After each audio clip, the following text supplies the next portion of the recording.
19ویں صدی کے دوران ہندوستان میں بعض تحریکیں ایسی تھیں جن کا مقصد اس براعظم میں انگریزوں کا تسلط ہمیشہ کے لیے قائم کرنا تھا، اور اس کے ساتھ ہی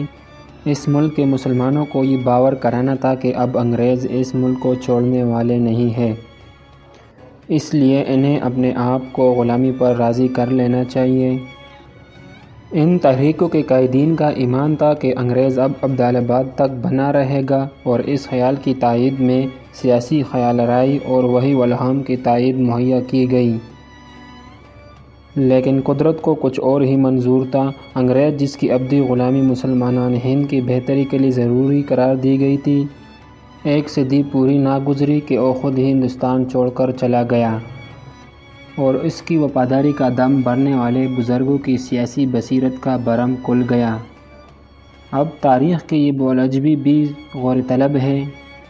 کہ جس قدر جدوجہد اس عرض سے کی گئی کہ ہندوستان کے مسلمانوں کو انگریزوں کی غلامی پر راضی کیا جائے،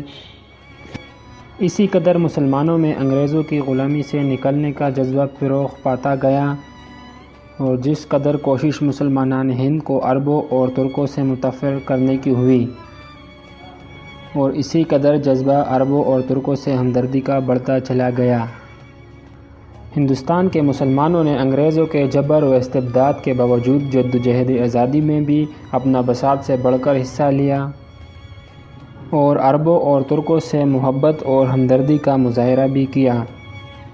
20ویں صدی کے عشرے اول ہی سے الہلال کامریڈ اور زمیندار کے ولولہ انگیز تقریروں نے دعوت جہاد کا غلبہ بلند کیا،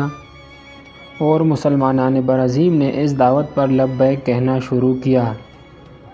کچھ نوجوان ملک کے اندر انگریزی جبر و استبداد کے خلاف آواز اٹھانے میں منہمک ہو گئے،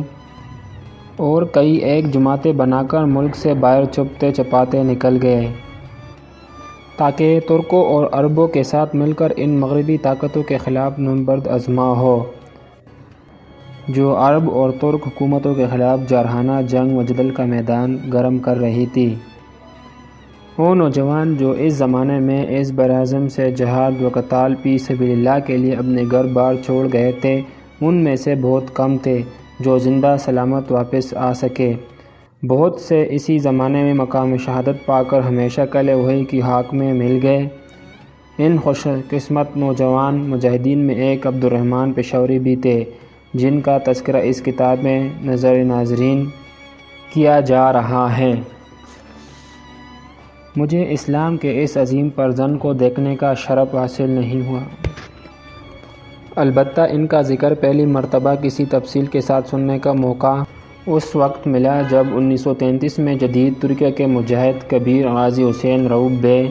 اسلامی ریسرچ انسٹی ٹیوٹ لاہور کی دعوت پر دلی سے لاہور تشریف لائے، اور اس انسٹی ٹیوٹ کے زیر اہتمام منعقد ہونے والے پبلک جلسہ میں علامہ سر محمد اقبال مرحوم کی صدارت میں انہوں نے ایک نہایت ہی ولولہ انگیز تقریر فرمائی۔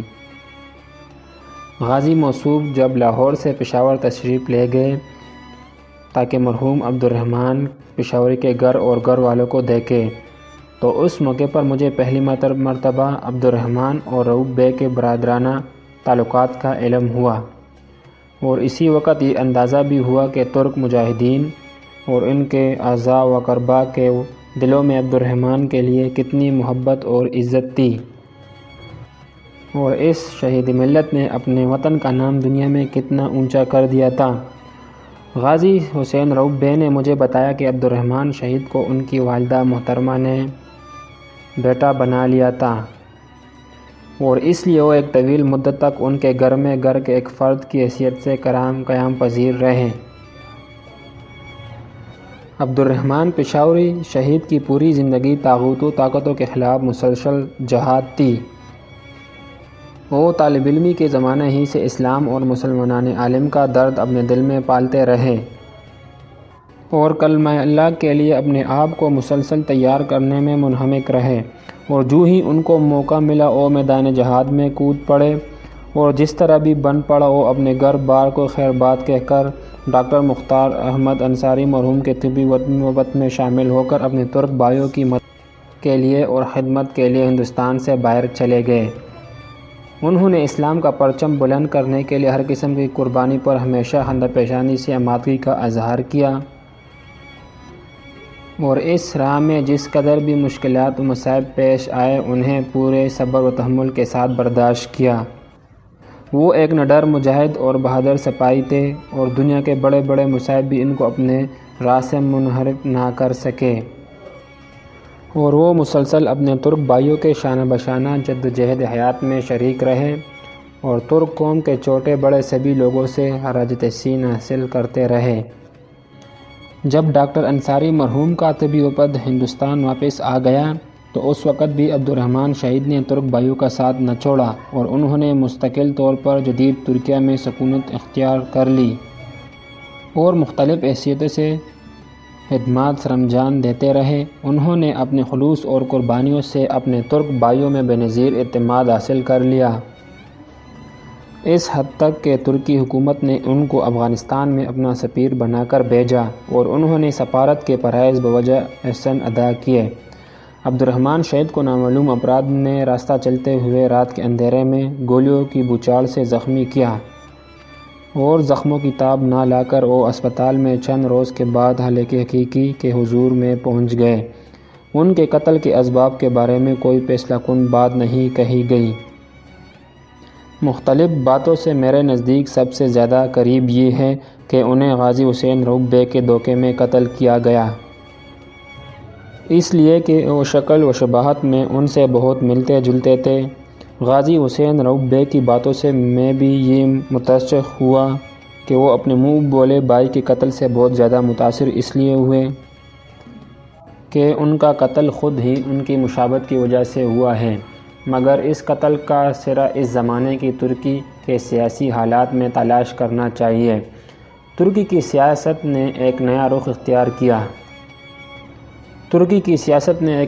اختیار کیا جو سرکاری طور پر مذہب سے بے تعلق ہو گیا۔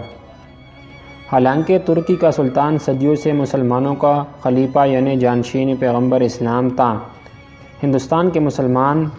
ترکی کی محبت اس لیے کرتے ہیں کہ ان کا سلطان نہ صرف سلطنت عثمانیہ کا سلطان تھا بلکہ مسلمانان عالم کا خلیفہ بھی تھا اور اس میں کسی خاص ملک کی تخصیص نہیں تھی۔ یہ بات بھی حیات تھی کہ ہندوستان کے مسلمان صدیوں سے خلافت اسلامیہ کے پیرو تھے، چنانچہ جب مصر کے خلیفہ عباسی کا سفیر ہندوستان آیا تو فیروز تغلق نے ان کا نہایت شاندار استقبال کیا اور اپنے آپ کو خلیفہ کے خدموں میں ہونے کا فخر کیا۔ اس طرح خلافت سے وابستگی ہندوستان کے مسلمانوں کے دلوں میں پیوست تھی۔ عبد الرحمن پشاوری بھی اسی جذبے سے متاثر تھے اور شاید اسی جذبے کی قیمت ان کو اپنی جان سے ادا کرنا پڑی۔ بہرحال جو کچھ بھی